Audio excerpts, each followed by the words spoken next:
Hello student, कैसे हैं आप। मैं भूदेव शर्मा हिंदी की ऑनलाइन क्लासेज में आपका एक बार फिर से स्वागत करता हूं। आइए आज मैं आपको सर्वनाम का पद परिचय पढ़ाने जा रहा हूं। देखिए, सर्वनाम का पद परिचय करने से पहले हमें सर्वनाम के बारे में समझना होगा। सर्वनाम किसे कहते हैं, सर्वनाम की परिभाषा क्या है और सर्वनाम की कितने भेद होते हैं। पद परिचय करते समय सर्वनाम के किन बिंदुओं का विशेष ध्यान रखना चाहिए। तो देखिए, सबसे पहले हम सर्वनाम की परिभाषा। सर्वनाम शब्द की व्युत्पत्ति सर्व प्लस नाम से हुई है। सर्व नाम अर्थात सभी का नाम, इट मीन्स सर्वनाम। यह संज्ञा के स्थान पर प्रयुक्त किया जाता है। बार बार संज्ञा शब्दों की आवृत्ति से बचने के लिए हम सर्वनाम शब्दों का प्रयोग हमारी व्याकरण में करते हैं। तो सर्वनाम की परिभाषा क्या हुई? वे शब्द या शब्दांश, वे शब्द या शब्दांश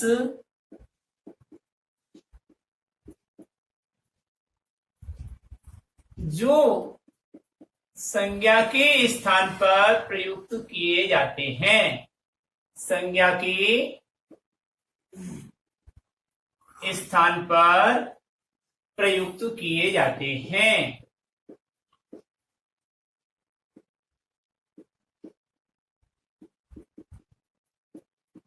उन्हें सर्वनाम कहते हैं। उन्हें सर्वनाम कहते हैं।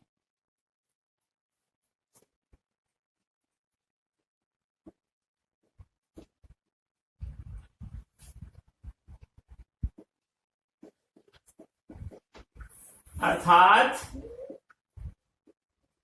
सहज और सरल भाषा में हम जो परिभाषा लिखेंगे वह है संज्ञा के स्थान पर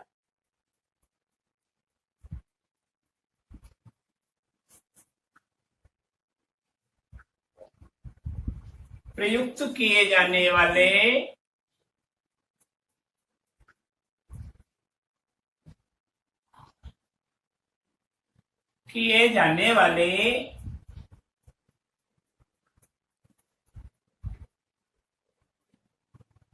शब्दों को सर्वनाम कहते हैं।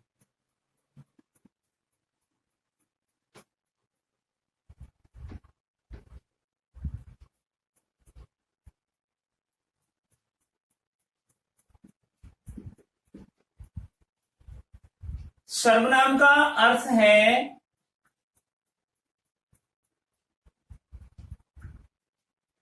सर्वनाम शब्द का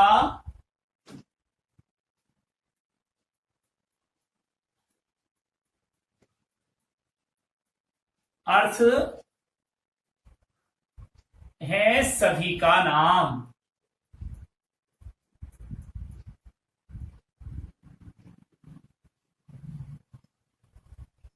अर्थात हम इसको एक बिंदु में ये भी कह सकते हैं कि संज्ञा की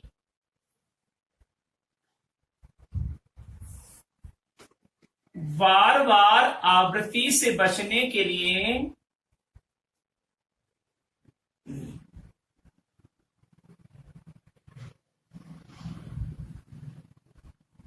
संज्ञा की बार बार आवृत्ति से बचने के लिए वाक्य में सर्वनाम का प्रयोग किया जाता है। वाक्य में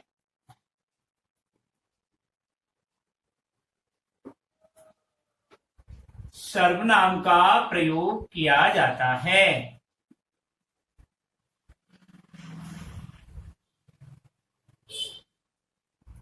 राइट, यानी कि मोहन विद्यालय जाता है, मोहन विद्यालय में संस्कृत पढ़ता है, मोहन संस्कृत की व्याकरण अच्छी तरह रट लेता है, पढ़ लेता है, तो बार बार मोहन के स्थान पर हम वह का प्रयोग कर सकते हैं, उसका प्रयोग कर सकते हैं, यह का प्रयोग कर सकते हैं। तो इस प्रकार संज्ञा की बार बार आवृत्ति से बचने के लिए हम सर्वनाम शब्द का प्रयोग वाक्य में करते हैं, और सर्वनाम का संज्ञा के स्थान पर महत्वपूर्ण क्या है, योगदान रहा है। अब आता है सर्वनाम की, जैसे यह, वह, वे, ये, मैं, हम, ठीक है, इत्यादि। ये क्या है, सर्वनाम शब्द हैं। अब आता है संज्ञा के भेद, सॉरी सर्वनाम के भेद।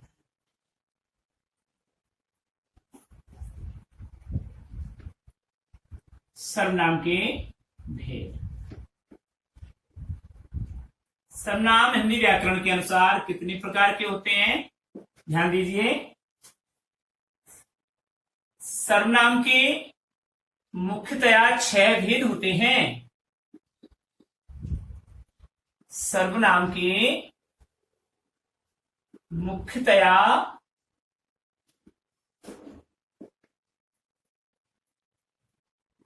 6 भेद होते हैं।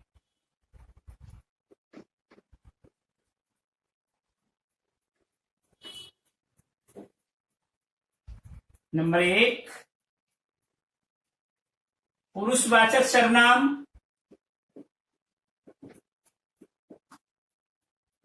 पुरुषवाचक सर्वनाम।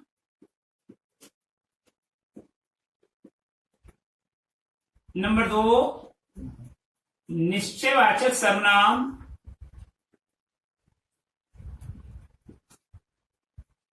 निश्चयवाचक सर्वनाम। नंबर 3, अनिश्चयवाचक सर्वनाम।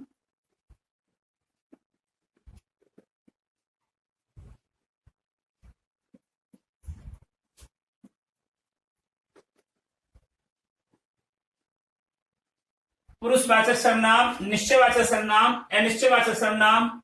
नंबर 4, प्रश्नवाचक सर्वनाम।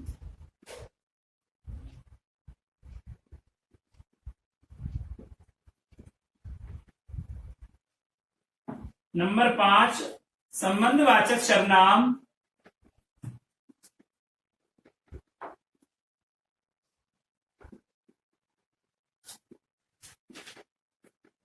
और नंबर 6, निजवाचक सर्वनाम। देखिए इनका कोई क्रम नहीं है, आपको जैसे जैसे याद आए वैसे लिखते जाइए। मैंने कई जगह ये भी लिखा है, पुरुषवाचक सर्वनाम, दूसरा दे दिया निजवाचक सर्वनाम, फिर दे दिया प्रश्नवाचक सर्वनाम। तो इनका कोई निश्चित क्रम नहीं है, आपको जैसे याद आता जाए वैसे लिखते जाइए, लेकिन होते 6 हैं। सर्वनाम के मुख्यतया निम्न 6 भेद होते हैं: पुरुषवाचक सर्वनाम, निश्चयवाचक सर्वनाम, अनिश्चयवाचक सर्वनाम, प्रश्नवाचक सर्वनाम, संबंधवाचक सर्वनाम और निजवाचक सर्वनाम। अब हम पढ़ेंगे पुरुषवाचक सर्वनाम के बारे में।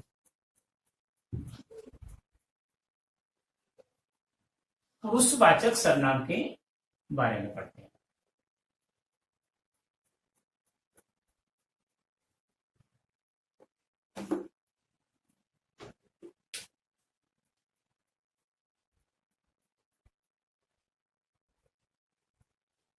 नंबर 1,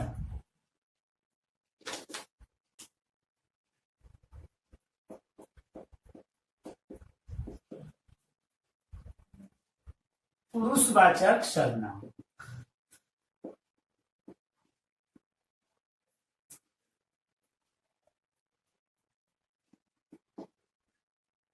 देखिए, व्यक्तिवाचक संज्ञा के स्थान पर व्यक्तिवाचक संज्ञा के स्थान पर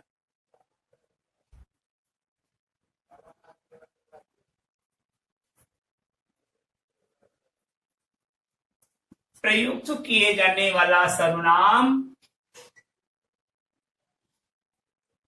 प्रयुक्त किए जाने वाला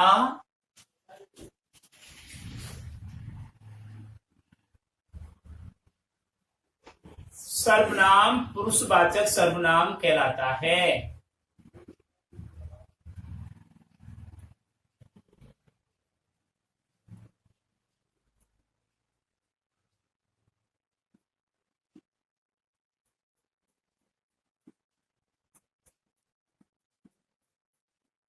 अब समझना है यहां पर कैसे व्यक्ति विशेष, वस्तु विशेष और स्थान विशेष के नाम को बोध कराने वाले संज्ञा को व्यक्तिवाचक संज्ञा कहते हैं। ठीक है, व्यक्ति विशेष यानी जैसे राम विद्यालय जाता है तो राम यहां पर व्यक्तिवाचक संज्ञा का रूप है।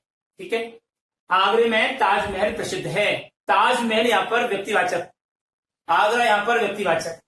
तो ऐसे ही इन शब्दों के लिए बार बार जैसे आगरे पर ताजमहल पर निबंध लिखना होता है तो बार बार ताजमहल ताजमहल ताजमहल का प्रयोग नहीं करके यह वह इत्यादि प्रयोग करेंगे तो वहां उस पुरुषवाचक सर्वनाम का रूप होगा। तो क्या परिभाषा निकल करके आई? व्यक्तिवाचक संज्ञा के स्थान पर प्रयुक्त किए जाने वाला सर्वनाम पुरुषवाचक सर्वनाम कहलाता है। उदाहरण देखिए, जैसे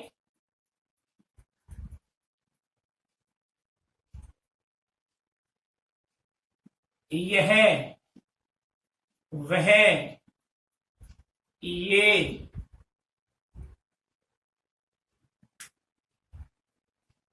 मैं, तुम, हम इत्यादि।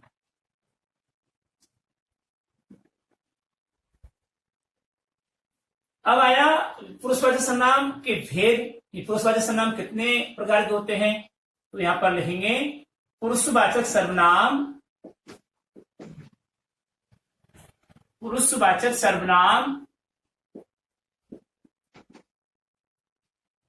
के निम्न 3 उपभेद हैं।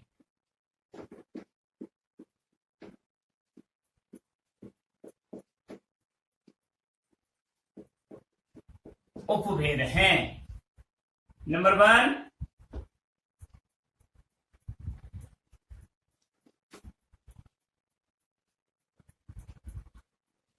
प्रथम पुरुष। देखिए, प्रथम पुरुष, मध्यम पुरुष और उत्तम पुरुष ये हमारी संस्कृत की लैंग्वेज है। प्रथम पुरुष को यहां पर हिंदी में अन्य पुरुष कहते हैं। ठीक है, तो यहां पर क्या हुआ? सबसे पहले उत्तम पुरुष,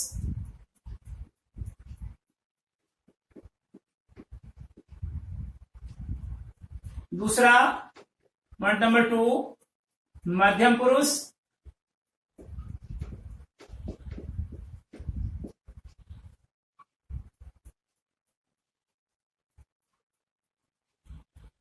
और तीसरा अन्य पुरुष। प्रथम पुरुष को हम यहां पर अन्य पुरुष कहते हैं। इनके बारे में ऑलरेडी मैं समझाऊं। देखिए, वाक्य को या कथन को कहने वाला उत्तम पुरुष कहलाता है।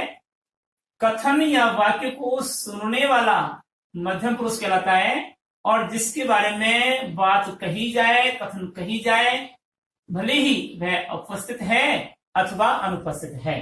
जैसे मोहन एक होशियार बालक है, तो मोहन के बारे में बात कर रहे हैं। अब भले ही वह सामने उपस्थित है या नहीं है, तो मोहन यहां पर अन्य पुरुष का हुआ। ठीक है, कौन सुन रहा है? तुम सुन रहे हो, तुम सब सुन रहे हो, तो यहां सुनने वाला मध्यम पुरुष होता है। और कथन को कहने वाला मैं, हम सब, ये उत्तम पुरुष कहलाता है। तो समझ में आई परिभाषा? से पहले हम थोड़ा सा परिभाषा से पहले हम थोड़ा सा समझ लें अच्छी तरह से कि कथन को कहने वाला उत्तम पुरुष कहलाता है, कथन को सुनने वाला मध्यम पुरुष कहलाता है, और कथन जिसके बारे में कहा जाए भले वह उपस्थित है अथवा नहीं है। ठीक है, अब देखिए हम एक एक के बारे में पढ़ेंगे। अब सबसे पहले पढ़ेंगे हम उत्तम पुरुष के बारे में। तो आइए,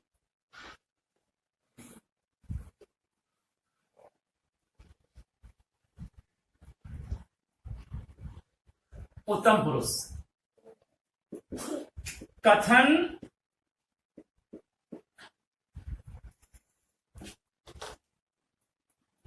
या बात को कहने वाला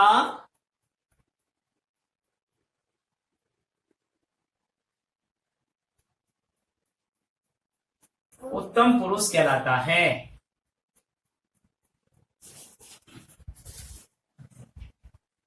कथन या बात को कहने वाला उत्तम पुरुष कहलाता है।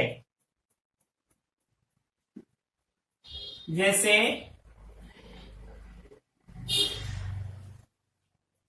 मैं, हम सब, हमारा इत्यादि। कथन या बात को कहने वाला उत्तम पुरुष कहलाता है। नंबर 2,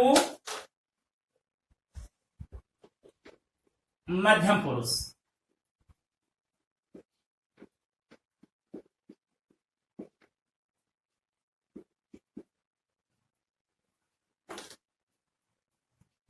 कथन या बात को सुनने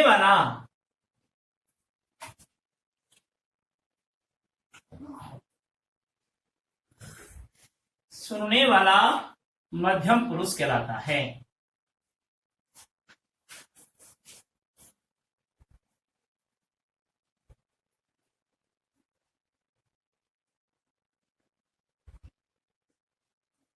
ठीक है। और तीसरा है पॉइंट नंबर 3, अन्य पुरुष,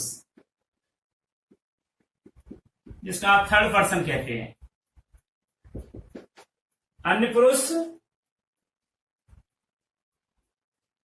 कथन या बात जिसके संबंध में कही जाती है,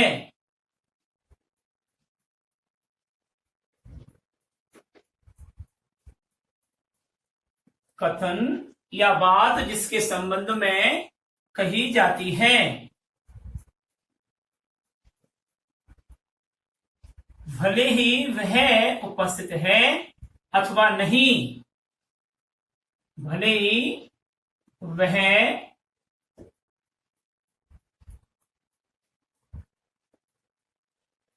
उपस्थिति है अथवा नहीं, अर्धविराम, उसे अन्य पुरुष कहते हैं।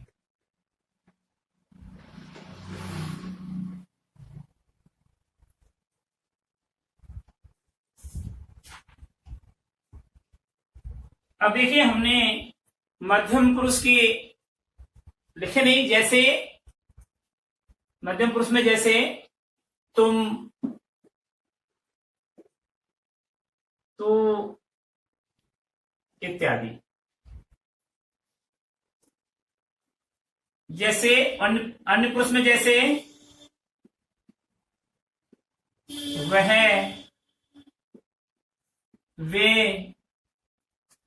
वे सब, यह, ये इत्यादि।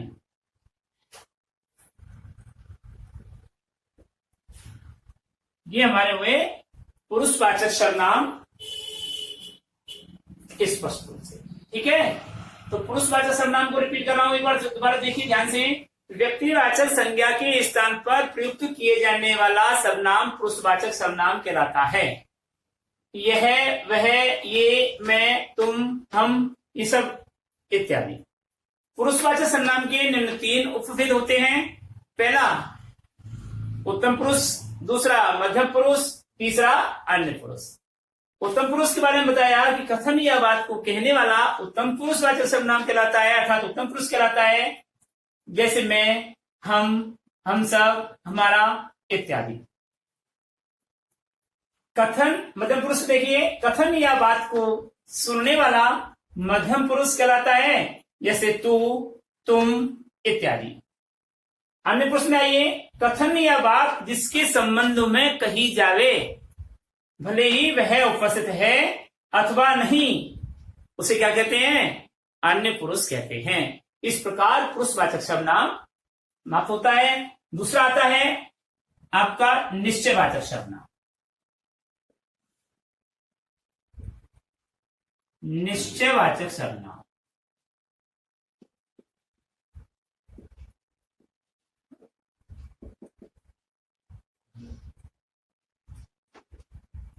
ध्यान दीजिए,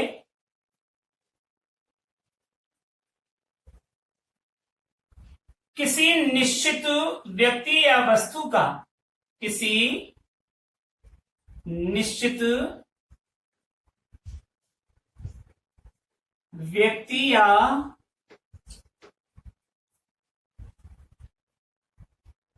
वस्तु का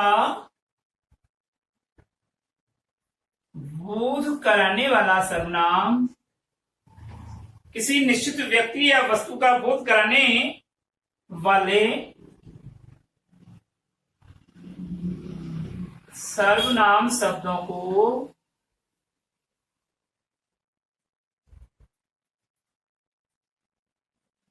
निश्चयवाचक सर्वनाम कहते हैं।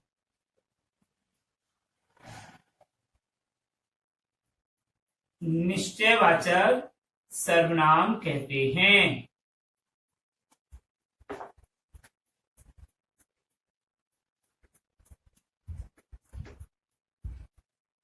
किसी निश्चित व्यक्ति या वस्तु का बोध कराने वाले सर्वनाम शब्दों को निश्चयवाचक सर्वनाम कहते हैं। जैसे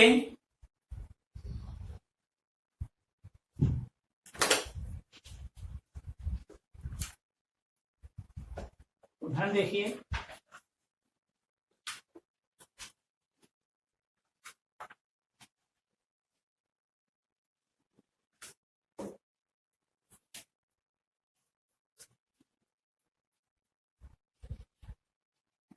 यह लड़का।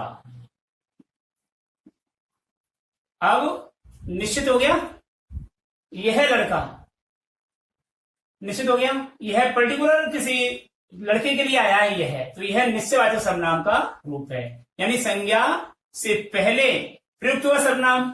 देखो एक स्थिति वहां आती है सार्वनामिक विशेषण के बारे में, कि संज्ञा से पहले प्रयुक्त होने वाला सर्वनाम शब्द सार्वनामिक विशेषण कहलाता है, लेकिन उसमें क्रिया होनी चाहिए। अगर यह हो गया कि यह लड़का, तो यह लड़का यहां पर क्रिया का लोप है, इसलिए वह संज्ञा से पहले प्रयुक्त होने वाला सर्वनाम रूप में रहता है। और यदि यह लड़का पढ़ता है, क्रिया आ गई, तो यह विशेषण के रूप में परिवर्तन हो जाता है। तो सार्वनामिक विशेषण और सर्वनाम में इतना अंतर है, ये विषय ध्यान रखें, कहीं हम इस जगह यह गलती न कर बैठे, अन्यथा हमारे नंबर नहीं आ पाते हैं। तो यह लड़का, ये शब्द आ गया, पूरा बात हो गया। तो यह लड़का के लिए आया है, तो यह सर्वनाम हुआ और निश्चयवाचक सर्वनाम हुआ। लेकिन यह लड़का पढ़ता है, इसके लिए आ गया, तो यह संज्ञा से बिल्कुल ठीक पहले प्रयुक्त किए जाने वाला सर्वनाम विशेषण में बदल जाता है और वह सार्वनामिक विशेषण होता है। सार्वनामिक विशेषण किसे कहते हैं? वे सर्वनाम शब्द जो संज्ञा के साथ प्रयुक्त होकर विशेषता बताता है और संज्ञा से ठीक पहले प्रयुक्त होता है, उन्हें सार्वनामिक विशेषण कहते हैं। तो इतनी बड़ी गलती हम न करें, ये ध्यान देना है कि वाक्य में यदि क्रिया है तो वैसे सर्वनाम नहीं होगा, वह निश्चयवाचक सर्वनाम नहीं होगा, और वाक्य में अगर क्रिया नहीं है तो वह निश्चयवाचक सर्वनाम का रूप होता है। ये चीज विशेष रूप से हमें समझनी होगी, ठीक है। तो यहां पर उदाहरण होगा, यह है लड़का। वे छात्र, ये पुस्तक, ये पुस्तकें। तो यह, वे, ये सब क्या है? निश्चयवाचक सर्वनाम का रूप है। ठीक है। दूसरा आता है अनिश्चयवाचक सर्वनाम।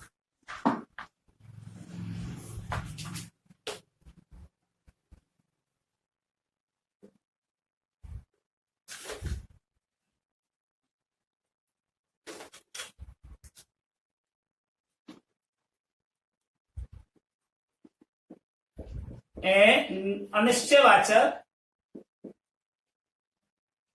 देखिए उच्चारण में कई बार मिस्टेक हो जाती है। अनिश्चयवाचक है, अनिश्चयवाचक नहीं। ए को अलग नहीं करना है। अनिश्चयवाचक सर्वनाम।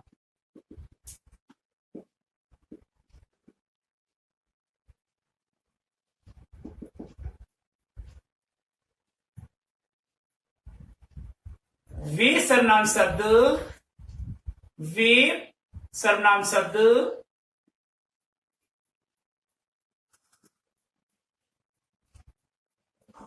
जो किसी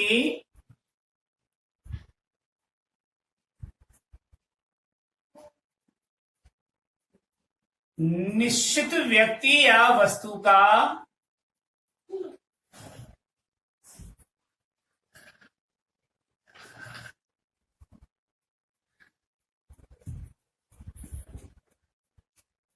बोध नहीं कराते हैं। निश्चय सर्वनाम की परिभाषा में नहीं जुड़ जाएगा।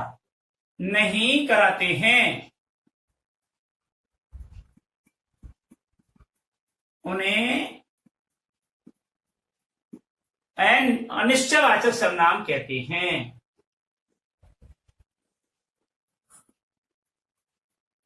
अनिश्चयवाचक सर्वनाम कहते हैं। क्या परिभाषा हुई? वे सर्वनाम शब्द जो किसी निश्चित व्यक्ति या वस्तु का बोध नहीं कराते हैं, उन्हें अनिश्चयवाचक सर्वनाम कहते हैं।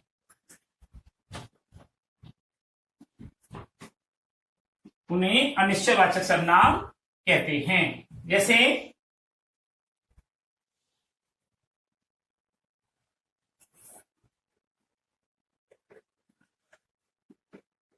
कोई, कुछ इत्यादि। ठीक है। एग्जाम्पल देखिए इनका।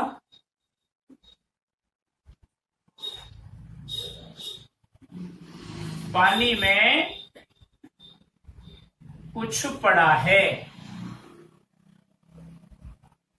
अब निश्चित नहीं है क्या पड़ा है, इसलिए यहां पर अनिश्चयवाचक सर्वनाम है। ठीक है। और दूसरा उदाहरण देखिए। कोई आया है। निश्चित नहीं है कौन आया है, ये अनिश्चयवाचक सर्वनाम का रूप है। यह थोड़ा सा दूध पिएगा। कितना? मात्रा निश्चित नहीं है कितनी है, थोड़ा सा। यहां पर ये अनिश्चयवाचक सर्वनाम का रूप है। ठीक है। इस प्रकार हमारा ये अनिश्चयवाचक सर्वनाम पूरा होता है।